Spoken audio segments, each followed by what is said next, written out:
Hey you guys, welcome back to my channel. It's been so long since I sat down and filmed anything, but it doesn't even feel like it. Like, time went by so fast because I was so busy in these last however long I've been gone. I feel like 3 weeks about. But I'm finally moved in. I'm here in New Jersey. This is my room, well, me and Oliver's room. Pretty much all settled in. I don't know if you noticed, but I have a little friend right over here. I'm sure if you guys follow me on Instagram, you know what this video is going to be all about, but I got a kitten and I am so excited to introduce you guys. She's napping right now, so I'll show her at like the end of the video or something, or I'll insert a clip right here. I don't know, something.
But I'm going to talk all about the whole process of how I got her and everything I got her and how I prepared and like kind of how it's been. I've had her for about a week now, so fun little story time, I guess. Stuff like that. So let's just get right into the video.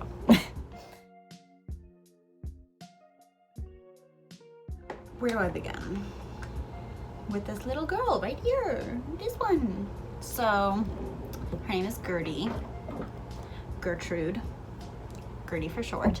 But her name was, when I was searching on Pet Finder, her name was Pear. And then actually when I went to go meet her at her foster had renamed her to Sapphire. So she's already gone through like 3 names and she's only 12 weeks old. But yeah, so the app I used to start, like, because obviously all the shelters are closed with quarantine, especially in New Jersey where things are a bit more serious or more bad, I guess, with COVID. So none of the shelters were open here. They were open in Savannah, but I really didn't feel like moving with a new kitten, so I just wanted to wait until I got up to New Jersey and all settled in. So I got here, moved in. It was like about a week since I'd moved in. I'm sure Oliver's parents are like super happy with me. No, they actually are. I'll insert a picture here. They're like so obsessed. Everyone like loves Gertie. They're really excited to have a kitty in the house. But yes, about a week, it took me to get settled in, and so I was like, okay, it's time to start looking for a kitty. I got all this graduation money, and I am gonna spend it all on a cat instead of an apartment or anything else because I'm a responsible adult. But really, I would rather have a cat and factor her into my life than not have a cat. I've just missed having a pet so much. Like, I just have to have something to care for. I need it, and I was really missing having a pet. So anyways, I started looking on Pet Finder, and I had been looking for a really long time, but not seriously, just kind of like browsing for fun to kind of fill the void of not having a kitten. But then I got to a place where I really could actually get one. I started looking seriously, and I was like, with Pet Finder, it's very weird because you don't get to meet the cats, obviously, and there's not like videos. There's just like a little short description, and it's whatever the foster or the shelter decides to put. So sometimes they didn't even have descriptions of like their personality or anything like that. It's literally just a picture.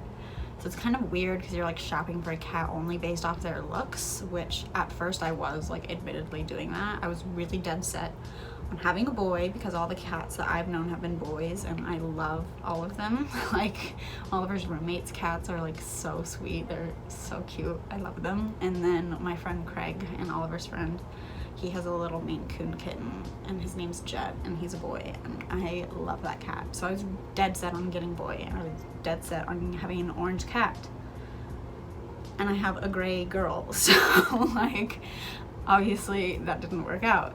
But I've never really, like, if I were to go into the shelter, I obviously wouldn't base it off of appearance. Like I would just base it off whatever cat liked me and I got along with. But can't really do that on Pet Finder. So I did find that I was just like, oh, this one's the cutest, so I'm gonna click on this one, which is like so messed up because whatever.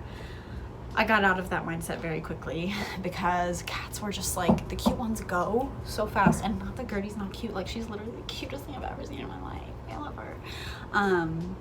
But yeah, anyways, I'm going off on a tangent. I kept calling and like I was trying to get these cats, and a lot of them, like I put a radius, and like I'm in New Jersey, I'm like a 30-minute train ride from New York, so a lot of the cats were actually in New York. And I know on YouTube there's a bunch of, like, I watch a lot of videos on like Flatbush Cats. He's located in Brooklyn, and it's like a foster guy who does like trap, neuter, in return, or whatever it's called. And he's like super famous, and a lot of the cats that he rescued are actually on Pet Finder in my area, and a bunch of other people who do rescues in New York and in this area. And they go so fast because like these people have so many subscribers and so many followers that like I would like a pet in the morning and then submit my application, and then I'd go back and look, and like the cat would be gone already.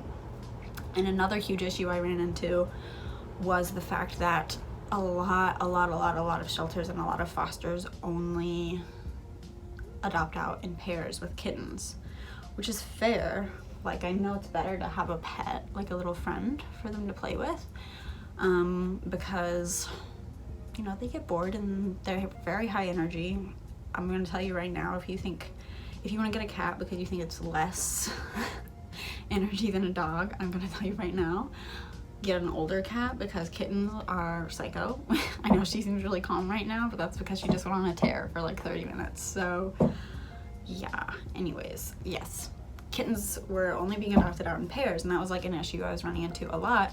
And I only wanted one kitten because like I'm staying with Oliver's family, and like they're being really generous just even letting me stay here. So I didn't want to like overstep and just bring like all these animals into their house, and they already have a dog here, so I just didn't want to, I don't know, overstep, if that makes sense. So I really only wanted one kitten, and I work from home, I do YouTube, and I do that normally even outside of COVID. So I knew I was going to be home to be able to play with it and give it lots of attention. And I really do, that's another thing I'll talk about in another video, but I really want to spend the summer trying to make YouTube my full-time job and like my thing. I'm gonna give it one last good old college try before I look for a corporate, real, like big girl job, because I really would much rather do YouTube, but such is life. Anyways, that's a whole other video. But yes, I plan on being home with her at least for the foreseeable future to be able to hang out with her. So I didn't want two cats, and yeah, so finally I was like scrolling, like getting shut down by all of these people because they would only adopt out with their siblings, and I was like, ugh, I was getting like so discouraged. I didn't think I was ever gonna find one. And then finally I was scrolling and I saw on Pet Finder, I saw Gertie's little picture where it says pair, and I just like felt like drawn to her. She just looks so cute in the picture, but she also, like, her description, I'll also have that right here, her little description just sounded like the perfect cat. Like, I really wanted a cuddly cat. Like, I made the joke, I don't actually want this kind of relationship, but I made the joke that I wanted a pet that has like separation anxiety because it loves me so much, you know? I just wanted something to like really love me, because like my friend Craig's cat, he's very sweet, but like he's not super cuddly, and he just kind of like is kind of standoffish and wants to run around and play the whole time, you know? And so that's fun, but like I want a cat to like cuddle with me and like, you know, it's like emotional support. I wanted like someone to make me feel better, a little companion. So her description really kind of like, I just felt drawn to her. That's really all I can explain. Like I just thought she was perfect when I saw her on Pet Finder. So I was like, I have felt really strongly about this kitten, and all these cats were being taken up so fast. I was like, okay, I'm gonna be really proactive and I'm gonna call the foster, because she had her phone number listed there. And I applied right that morning. Like, I had even been waking up early in the morning just to get applications in. And so I submitted my application like first thing in the morning, and then I called right after I submitted it. I called the shelter that she was being fostered through and the foster. And I was like, I'm really interested in this cat. And it's such a good thing that I did that, because the shelter and the foster adopt out, you know, on first come, first serve, as long as they feel that it's a good fit. So it's a really good thing that I called and was really proactive, because it got me Gertie. She's so cute, I love her. Anyways, so the foster answered, and I told her I was really interested in her, and she was like, oh, that's really awesome. And she was also one of the first cats I saw where in her description she was like, she'd be fine by herself. And so I was like, that's a sign. That is a sign. Let's get this kitten. So long story short, I ended up getting her, and I got approved for my application, and I was so excited. And then she was about an hour away, so the foster was like, well, we can't officially adopt her out or like let her go home until she gets spayed, because that's just policy with the shelter and a lot of shelters, because, you know, stray cats are a huge problem in this area. Little dumpster kitties. She's not going to be an outside cat at all, but still. Anyways, she let me come see her, because she was like, it's really important to, you know, bond with them when they're little. And so me and Oliver went over to the foster's house, you know, masks and everything. And I'll have some clips, I'll enter them here, of me meeting her for the first time. She was so much smaller than I was anticipating. We were like, I feel like I'm going on a first date. I'm nervous. I hope she'll like me. Is she gonna like me? Is she gonna like me? Yes. Oh, thank you. Oh, you are so Almost cute. angel baby cakes. Yes. You're so cute. She's gonna be a beautiful Oh, cat. yeah. Oh yeah, she's super stripey. She's so Yeah, the coloring. cute. She's got a sister around too, a little black one. I don't know where. Like when she walked up, she like greeted us right away. It was so cute. And she was like very friendly and not scared of people at all. And in her foster, she also had a bunch of other cats around, and she had met a lot of people, so she was very well socialized. And she also had a dog, so we're still working on getting her used to Colonel, which is Oliver's dog. But yeah. Anyways, she was just very well socialized, and she was such a sweet little kitty, and she immediately started like playing with us, and it was just really awesome. After that, I just got to talking with the foster, and she was so sweet. She's actually from Texas, from San Antonio, or lived in Texas like me, so we had a lot in common, and it was just like good vibes, you know. And Gertie fell asleep like in my lap, and the foster was like, oh, like I can tell she really likes you. And she's been fostering for a really long time. She's fostered like 50 cats, I think she said. And so she was just very like confident that, you know, she was like, cats always, at least in my case, like I can always tell when a cat wants to go home with someone, which is kind of cool. And she's like, I can tell Gertie really likes you. Well, Pear at the time, but she's like, I can tell Gertie really likes you and feels really comfortable, because she's like falling asleep, and that's like a sign of cats letting their guard down. And I just felt, you know, super happy that she liked me. And I officially adopted her that day, but I couldn't take her home until she got spayed, so I had to wait another week. And I picked her up on like Wednesday the something, I forget the date, 13th maybe, I don't know, something like that. And she was super tired. She was so good. On the way home, she just slept. I think like the vibrations from the car relax her. We've gone on a couple trips down to Avalon, which is like a 2-hour drive away. It's the beach, and she just sleeps the whole time. She's just such a perfect kitten. I can't even tell you how perfect she is. I have had no issue. Well, okay, I've had no behavioral issues with her. I'll get into the issues I've had with her though. I've had some. But she's just an angel. I mean, she cuddles with me all night. She likes to sleep like right here, like all cuddled up to me. It's so cute.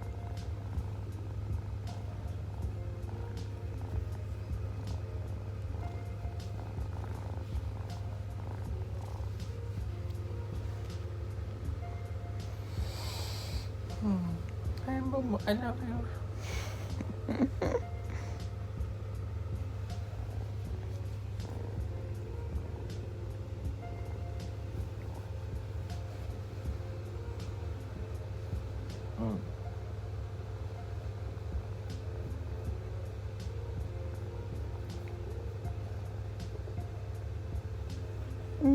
And then every morning she wakes me up. Well, actually, I wake up usually. She doesn't even wake me up in the mornings, which is like super awesome.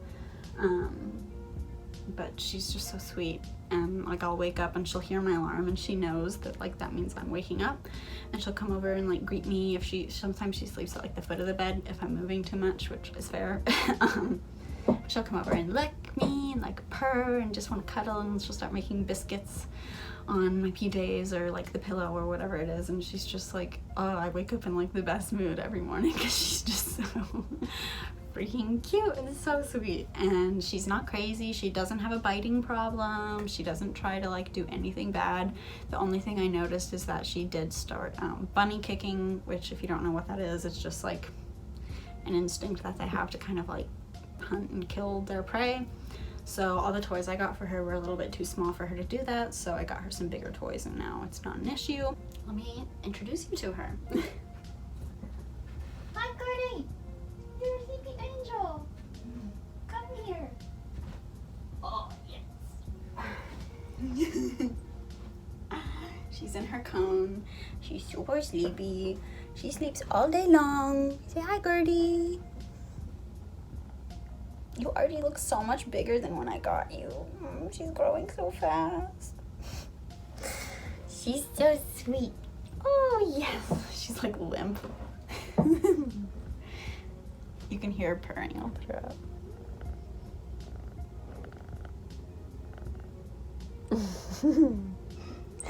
Oh, yes. You're so cute. Yes, I am. Oh, she's precious. Okay, I'm gonna put her up in her tower. Oh, look at her. Oh, biscuits. Yes. Okay, you can leave.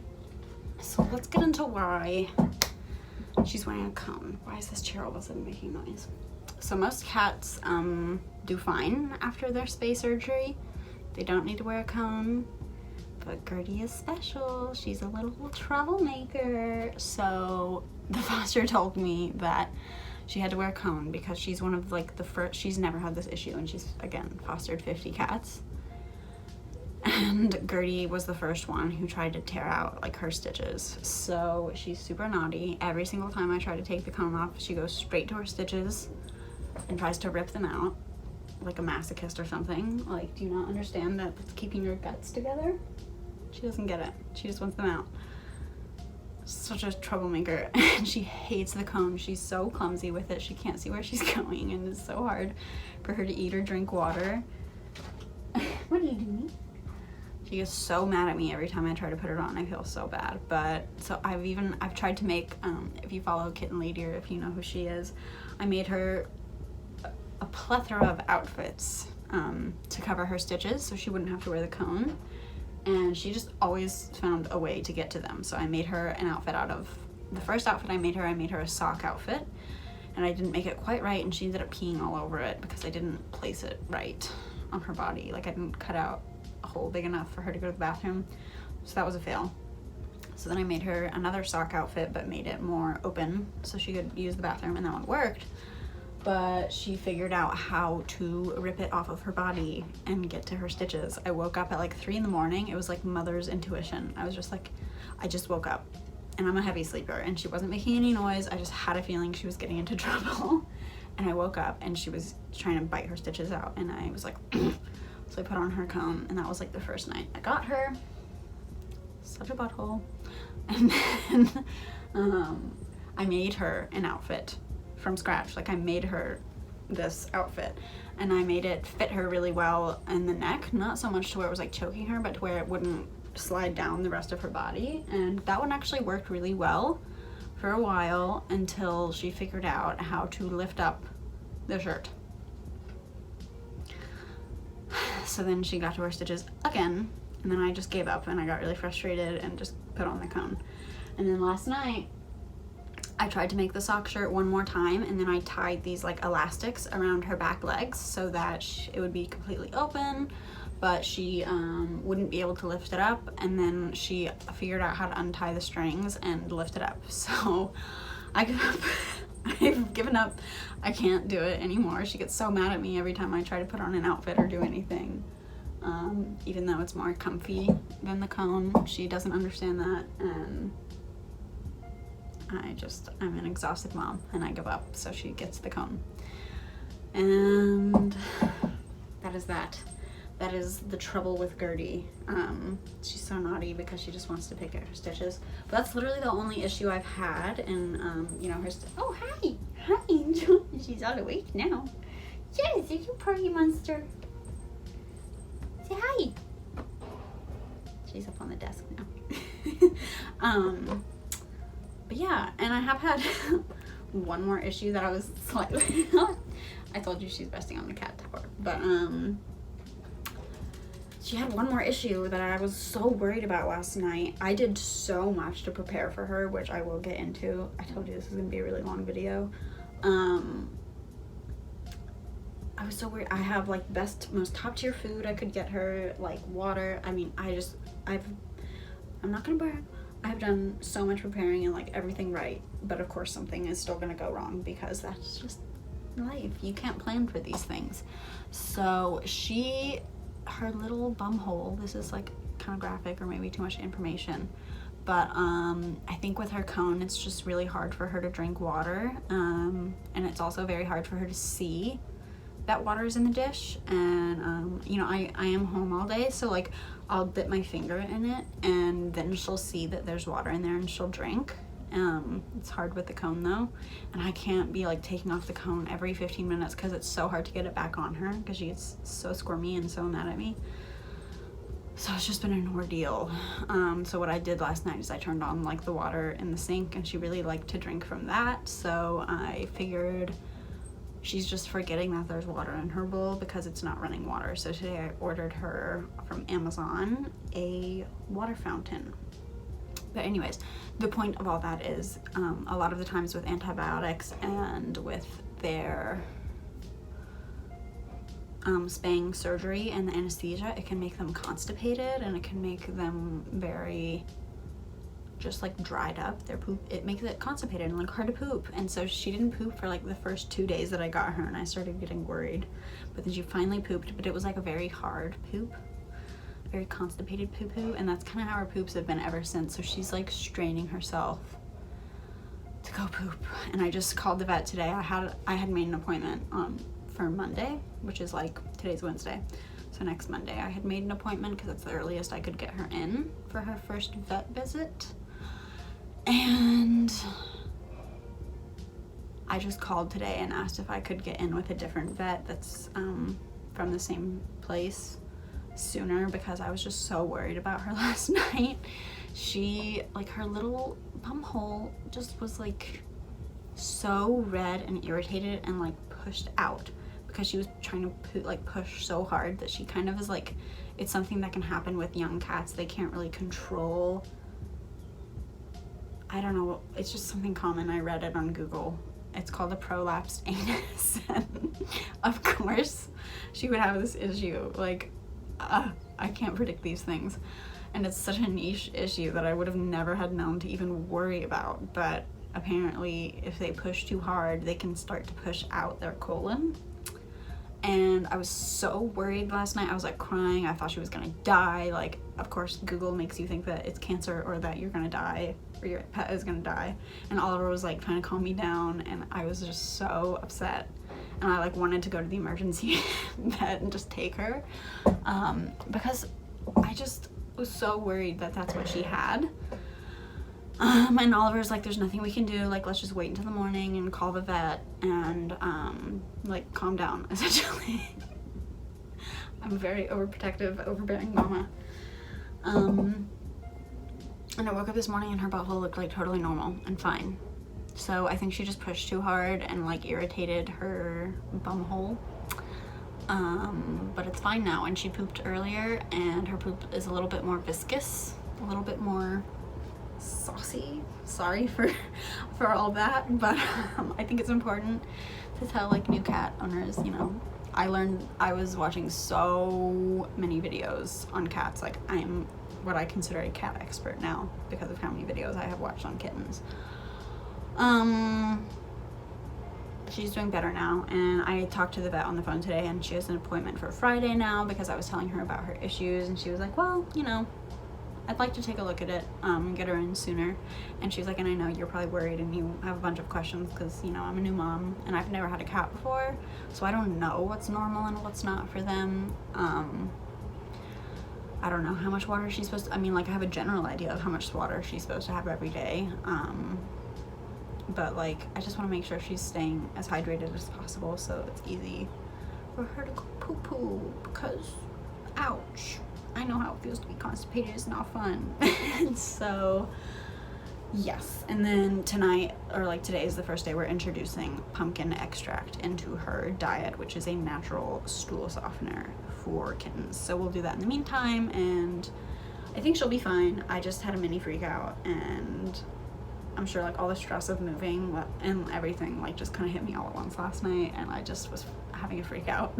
But she is fine. She, the whole time, even when that was happening, showed no symptoms of lethargy or like being uncomfortable. She wasn't even really trying to lick it or scratch it. She was just playing like as if nothing was wrong.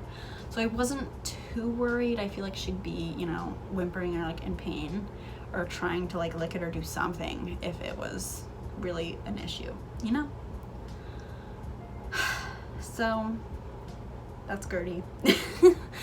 That is Gertie. She is a little troublemaker. So now I guess I'll just get into everything I did and everything I bought to prepare for this little girl, because it is a lot.